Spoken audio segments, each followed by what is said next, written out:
Annyeonghaseyo and what's up? It's Haseo and I'm back from the dead. So I woke up today and chose violence, but not just any kind of violence. Violence on a global scale. However, short of blowing up the Statue of Liberty with a giant death ray, or declaring war on a country, which Russia has gotten me beaten to, the only thing I could do was open up my Steam and look for a game to channel this global violence into. After going through my very long library of games, my eyes finally fell onto a game that would allow me to vent all this pent-up global violence. Worldbox. But before we can destroy a world, the first thing we gotta do is build a world. So just hold on, give me a second, and I'll be right back. Okay, so we've made our world. It's a very simple world with 4 quadrants and a different race living in each of the quadrants. First, we have the human quadrant, which has 3 different plains islands that each have their own village. Next, we have the elves, who have 2 larger jungle islands to develop their villages on. Then there's the dwarves, which have a giant continent with many different biomes separated by rivers. But of course, they're also spread out in different tribes based on the biomes. And finally, there's the orcs that have one giant safari continent that they will share across 2 tribes on different sides of the continent. So before we begin, I'll give it around 1,000 years and see how it goes. I'll see you in a bit. Quick side note, I did a stupid thing and made the dividing borders hills instead of mountains. The main difference between hills and mountains is that hills are passable while mountains are impassable. So I found this out while letting the world run. I found that one of the dwarf ships had reached the dividing wall and crossed over to the human continent. Good thing that they didn't declare war on the strange humans that they found in this new continent. So I reverted the world back to the past save state and lost around 170 years of progress, but at least the walls are fixed. So the first thing that we have to do is...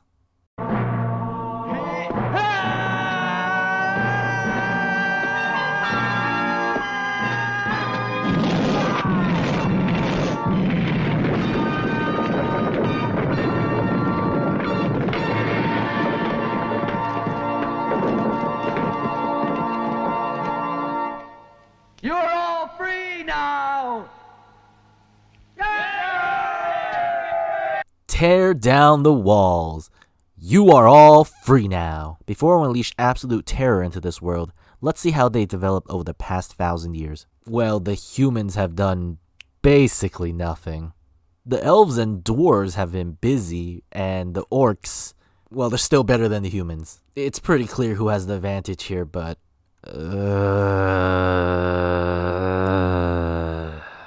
Well, we're planning on killing everyone to begin with, so I guess we just accept it for what it is. So of course, the first thing that we have to do is sprinkle the seeds of war. After all, the greatest way that a sentient creature can destroy themselves is by their own hands. Wow, just look at all those kingdoms that are at war with each other. Holy shit.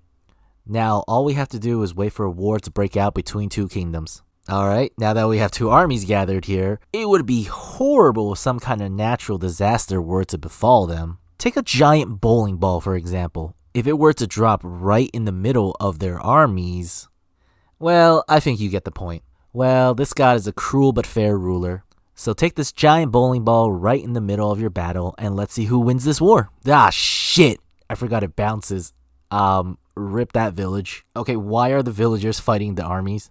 Okay, somehow the villagers managed to defeat 2 fully equipped armies. I mean, the giant bowling ball kinda decided how this war ended, but... I mean, who would have expected that fully equipped armies would lose to civilians? I guess we just let it run and see how war destroys this world. So I can't tell if these guys are magic and can predict the will of a vengeful god, or if they're tactical geniuses. So they abandoned their village to the 2 armies that were attacking it, but those armies were destroyed by the villagers and an act of God. And then they took over the village of one of the armies attacking them. But then they were attacked by 2 different dwarf armies, and they lost their main village, but their king had fled up to the newly conquered village already. Did I just get big brain moved by these guys or what? Well, the world has pretty much settled with the help of a few bowling balls.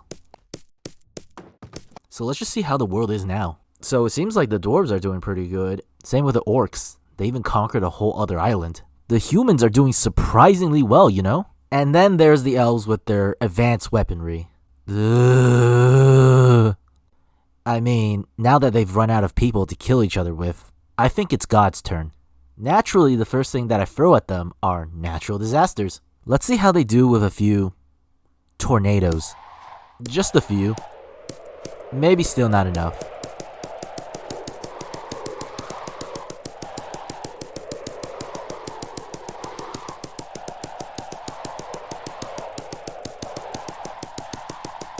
Just a few more.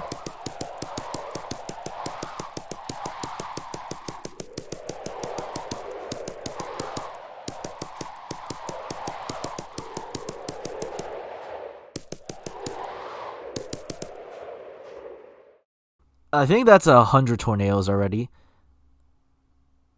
Just a few tornadoes, you know. Can't go overboard.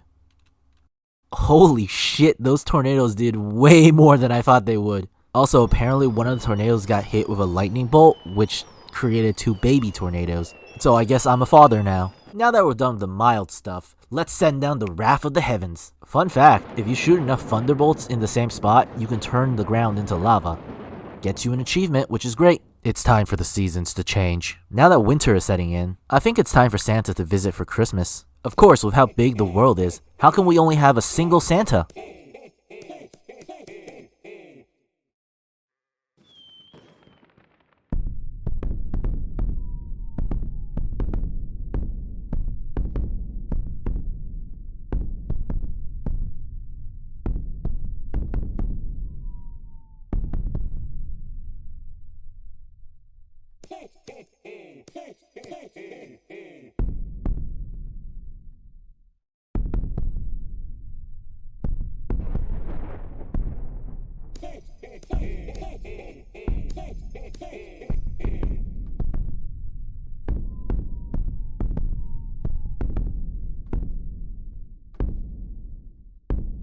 Presents for all the good boys and girls. Ho ho ho!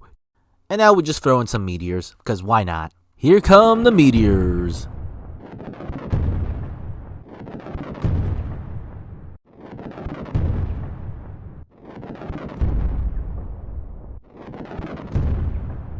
You know, now that they've survived all the shit that I've put them through, it feels like I should give them some kind of reward for surviving. So let's just gather everyone up and put them in a box. And of course, the prize for surviving is that you now get to fight all of these piranhas. So it turns out that they can't actually hit anything while they're swimming, so this has been a failure. Yup, just did not expect that random lightning strike to ruin this whole thing. So I guess all that's left now is to erase all traces of my failure. Wasurete pingi!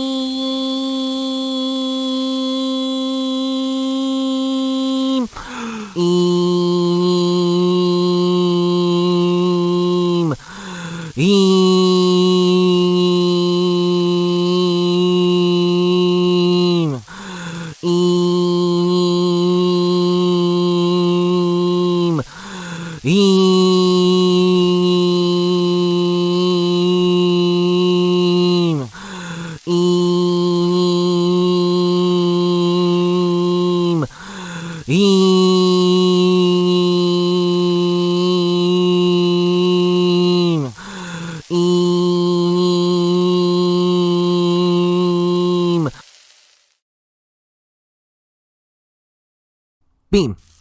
Beam! Alright, so let's just send this gray goo to clean up the mess. Okay, so the gray goo can't go through water. Well, fuck it. Let's just use nukes.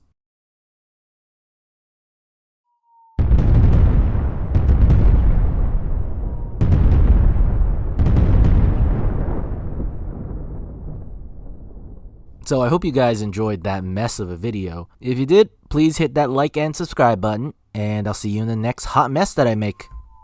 Peace!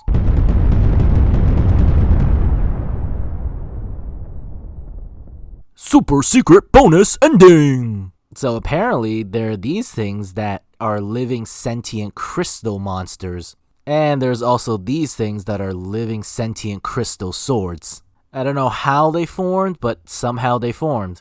And I thought that was just interesting. Apparently these things are wise as well, but they have been alive for close to 1,000 years, so it'd be strange if they weren't.